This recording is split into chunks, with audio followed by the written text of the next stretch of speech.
1 Tawarikh pasal 19 ayat 1-19. Daud berperang melawan Bani Amon dan orang Aram. Sesudah itu matilah Nahas, raja Bani Amon. Lalu anaknya menjadi raja menggantikan dia. Lalu berkatalah Daud, "Aku akan menunjukkan persahabatan kepada Hanun bin Nahas, sebab ayahnya telah menunjukkan persahabatan kepadaku." Sebab itu, Daud mengirim utusan untuk menyampaikan pesan turut berduka cita kepadanya karena kematian ayahnya. Tetapi ketika pegawai-pegawai Daud sampai ke negeri Bani Amon itu, kepada Hanun, untuk menyampaikan pesan turut berduka cita kepadanya, berkatalah pemuka-pemuka Bani Amon itu kepada Hanun, "Apakah menurut anggapanmu Daud hendak menghormati ayahmu karena ia telah mengutus kepadamu orang-orang yang menyampaikan pesan turut berduka cita?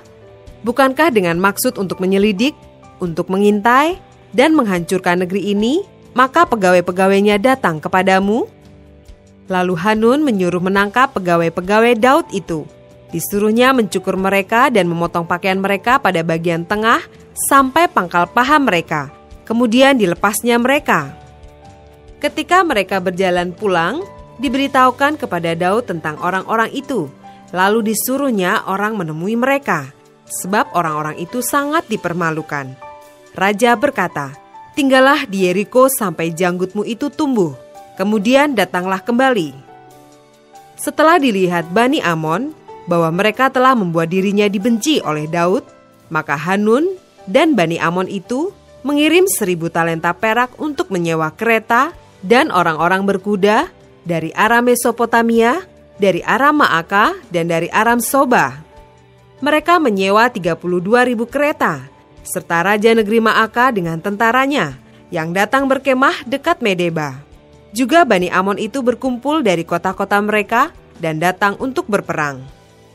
Ketika Daud mendengar hal itu, disuruhnyalah Yoab maju dengan segenap tentara dan pahlawan. Lalu Bani Amon maju, diaturnya barisan perangnya di depan pintu kota, sedang raja-raja yang ikut datang ada tersendiri di padang. Ketika Yoab melihat bahwa serangan itu mengancam dia dari depan dan dari belakang, maka dipilihnyalah sebagian dari orang pilihan Israel, lalu ia mengatur barisan mereka berhadapan dengan orang Aram itu. Selebihnya dari rakyat itu ditempatkannya di bawah pimpinan Abisai, adiknya, dan mereka mengatur barisannya berhadapan dengan Bani Amon itu. Lalu berkatalah Yoab, "Jika orang Aram itu lebih kuat daripadaku, maka haruslah engkau menolong aku. Tetapi jika Bani Amon itu lebih kuat daripadamu, maka aku akan menolong engkau. Kuatkanlah hatimu dan marilah kita menguatkan hati untuk bangsa kita dan untuk kota-kota Allah kita. Tuhan kiranya melakukan yang baik di matanya." Lalu Yoab dan tentara yang bersama-sama dengan dia maju menghadapi orang Aram itu untuk berperang, dan orang-orang itu melarikan diri dari hadapannya. Ketika Bani Amon melihat bahwa orang Aram sudah melarikan diri, maka mereka pun larilah dari hadapan Abisai adik Yoab dan masuk ke dalam kota. Sesudah itu Yoab pulang ke Yerusalem. Ketika orang Aram melihat bahwa mereka telah terpukul kalah oleh orang Israel, maka mereka mengirim utusan-utusan dan menyuruh orang Aram yang di seberang sungai Efrat maju berperang di bawah pimpinan Sofak, panglima tentara Hadadeser. Setelah hal itu diberitahukan kepada Daud, maka dikumpulkannya seluruh orang Israel. Diseberanginya sungai Yordan, lalu sampai ke dekat mereka, dan diaturnya barisannya melawan mereka.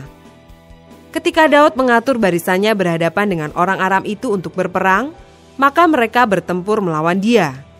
Tetapi orang Aram itu lari dari hadapan orang Israel, dan Daud membunuh dari orang Aram itu 7.000 ekor kuda kereta dan 40.000 orang pasukan berjalan kaki. Juga Sofak, panglima tentara itu, dibunuhnya. Ketika dilihat orang-orang yang takluk kepada Hadadeser bahwa mereka telah terpukul kalah oleh orang Israel, maka mereka mengadakan perdamaian dengan Daud dan takluk kepadanya. Sesudah itu orang Aram tidak mau lagi memberi pertolongan kepada Bani Amon.